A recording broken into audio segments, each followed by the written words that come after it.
Okay. So we are busy with example 5 on the worksheet. So we've got a y that is fixed,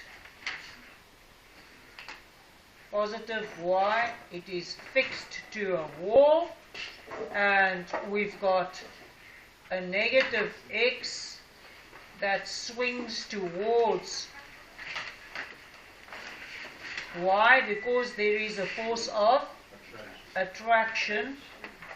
So this is the force that y will exert on x. And this angle between the string and the ceiling is 60 degrees. They give us that x has a mass of 10 kilograms. That means that there is a gravitational force pulling x down.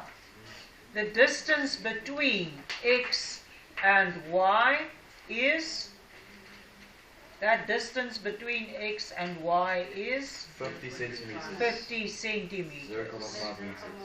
50 cent. I haven't done any conversions yet, so let me just keep it 50 centimeters. Okay. Now these forces acting on x, what are they? Forces acting on x. Are we doing a simultaneous thing? It's tension, yes. Tension, gravity, and the Fy on x, the electrostatic force. So there are 3 forces acting on x. What do I know about them? They cancel each other out. So how do we say that? They're in equilibrium. How do we know they cancel each other out? Well, there will be more words, but what will x do if y attracts it and the earth attracts it and it's hanging from a string? Will it swing to and fro? No. Once it got to that point, then it will stay there. So it's at rest. Yes. I want to know. So the 3 forces acting on x, I know that they are in equilibrium. It's the tension, it's the electrostatic force, y on x, and it's the weight. I know that these 3 forces are in equilibrium. So what will the vector diagram, this is the free body diagram. This is free body. What will the vector diagram look like? It will look crazy.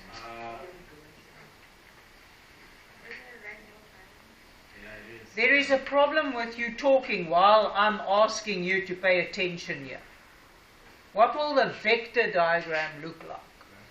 Will Fy and x not move down to the arrow of Fg, and then tension will move to the tail of Fg and to the... Yes, you're right. So if I need a vector diagram, means that I'm drawing the forces head to tail. So if this is my Fg, then that would be my Fy on x, and the tension will be there. Right angle triangle? Okay. This angle is 90 degrees. Which angle here will be 60 degrees? The top angle or the bottom angle? That bottom angle will be 60 degrees. Can I get Fg? Yes. I can get Fg. How do you know that? What is it? 98. Mg. So it is 10 times 9.8. So it is 98 newtons. And how do you know that 160 degrees? It's the angle with the horizontal. So that angle there is 60 degrees. This line, the horizontal, is parallel to the Fyx. So they're alternate angles. Parallel lines, alternate angles. Can I get fyx. Yes.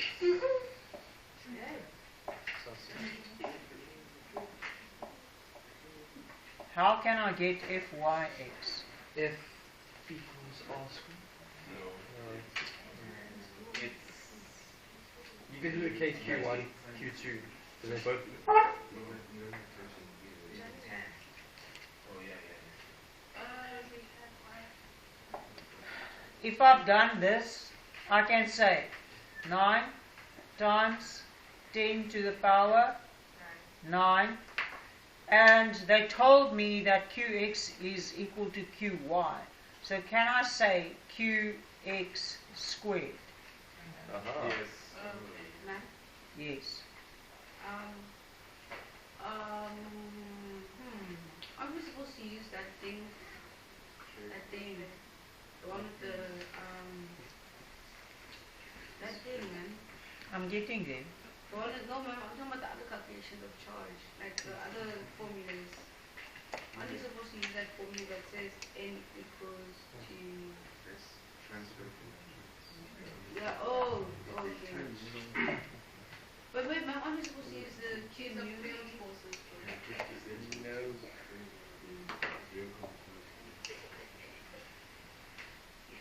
Again. I've got r, it's 0.5 squared. You get 3,6 times 10 to the 10 qx squared. You want me to simplify it? Yes. 3,6 Times 10 to the 10 times 10 to the 10 qx squared. qx Just divide that by squared. that. Yeah. So, Okay. So I've got an expression for this, and I've got that one's value. Okay. Is there a way to get the value of x, y, x? Do we not use trigonometry? Yes, we can use trigonometry. Because I've got this as Got 98, and I've got this angle. Is there a way? Because you see, there are two unknown things here. Fx is unknown, and the charge is unknown. So those are my unknowns. Can I sort out so that one of these, the value I will know? How? How can I get f, y, x? I'm going to do. use the ratio of sine and tan. Yay! Okay, which one are we getting? Which one? I want this side. So you sine 60. But for sine 60, I need the hypotenuse. I don't have the hypotenuse. Then you can use tan, opposite of a. Yes, I'm going to use tan. So tan of 60 degrees equals 98 over fy on x. So fy on x will be what? Oh man. You man. It's 98 over tan 60. It's 98 over tan 60. F1 x equals 56. Please don't be offended. It's year after year that I stand, and you are not unique at all. Not unique at all. So that's why I can react like I react. You need to use your brain when you do mathematics. Right, what's it? 56.5. 56.6. What? Please don't just copy. Use your calculators. You need to work with these Casios to be able to work with them under stress situations. 56, not 36.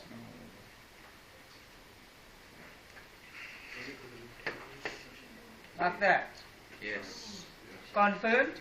Yes.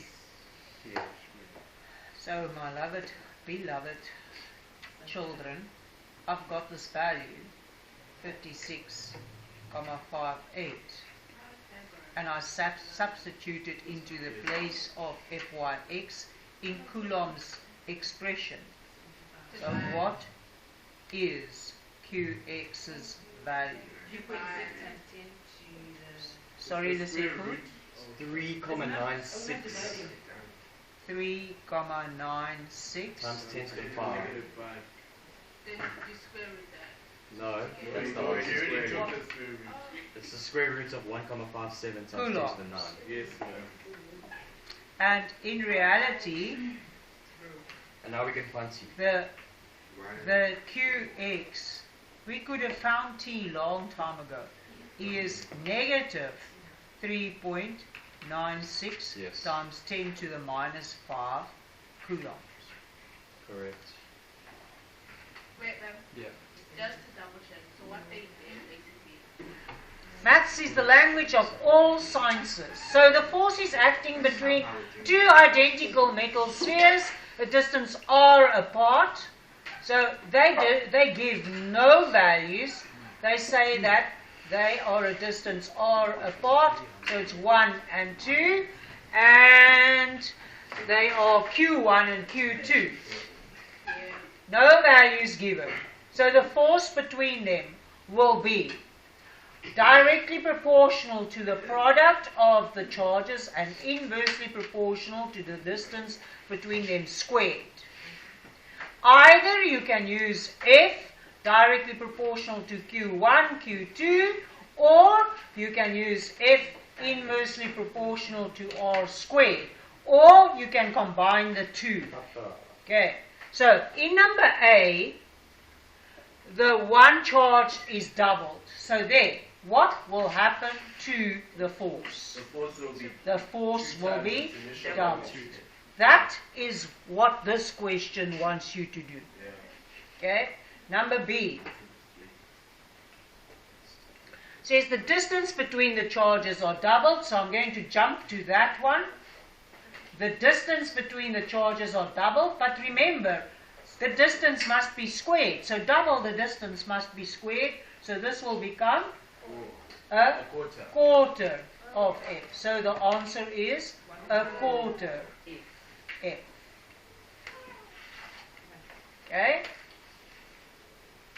Next one.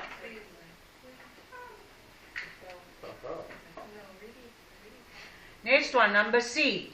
It says both charges are doubled. So that would mean Quarter. double makes it 4 times F. 4 times the initial force. Okay, D. The distance between the charges are halved. So I go to this equation and I halve the distance. Halving the distance means a half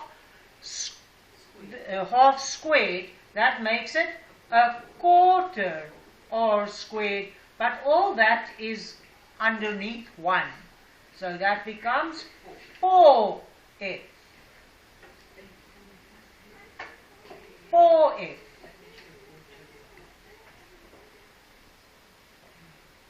Last one, number E. The magnitude of both charges are halved. So that means this one is halved and that one is halved. What will the effect on the... Yeah. So this will be a quarter of F. Okay. I don't know why I gave you such an easy one. I guess I must change this slide to one of the first ones. Right.